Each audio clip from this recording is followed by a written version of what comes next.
யாரும் ஒழுங்கா வேலை பார்க்கல.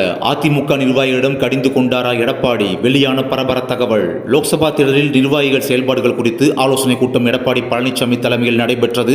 அப்போது அதிமுக நிர்வாகிகள் செயல்பாடுகளில் திருப்தி இல்லை என்று எடப்பாடி பழனிசாமி கடிந்து கொண்டதாக தகவல் ஒன்று வெளியாகி உள்ளது. தேர்தல் முடிந்து 3 நாட்கள் ஆகிவிட்ட நிலையில் இன்று அதிமுக சார்பில் சென்னை மண்டல நிர்வாகிகள் கூட்டம் நடைபெற்றது. இதில் சென்னை மற்றும் புறநகர் பகுதிகளில் போட்டியிட்ட வேட்பாளர்கள், கட்சி பொறுப்பாளர்கள், நிர்வாகிகள் அழைக்கப்பட்டிருந்தனர். மேலும் சென்னை அதிமுக மாவட்ட செயலாளர்களும் இந்த கூட்டத்தில் பங்கேற்றனர். ராயபுரத்தில் உள்ள அதிமுக தலைமை அலுவலகத்தில் இன்று காலை 11 மணிக்கு தொடங்கிய இந்த கூட்டம் மதியம் 1 மணி வரை நடந்துள்ளது.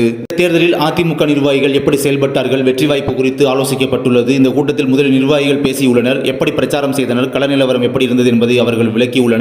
அடுத்து சுமார் 15 நிமிடங்களுக்கு எடப்பாடி பழனிசாமி பேசியுள்ளார். அப்போது தேர்தலின் போது அதிமுக நிர்வாகிகளின் செயல்பாடுகளில் திருப்தி இல்லை என்று அதிருப்தி தெரிவித்துள்ளார். திமுகவினரை போல அதிமுகவினர் பல உணர்வுடன் தேர்தலில் பணியாற்றவில்லை என்று தனது அதிருப்தியை வெளிப்படுத்திய அவர், சொத்து, குடிநீர் வரி, மின்கட்டண உயர்வு போன்ற பிரச்சனைகளை அதிமுக நிர்வாகிகள் மக்களிடம் முறையாக கொண்டு சேர்க்கவில்லை என்றும் சாடியுள்ளார்.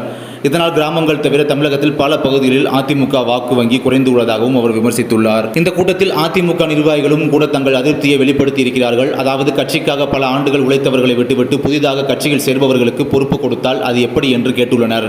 அதற்கு எடப்பாடி, புதியவர்களுக்கு பொறுப்பு கொடுத்தால் தான் அனைத்து தரப்பு மக்களையும் சென்று சேர முடியும் என்று கூறியதாக தெரிகிறது.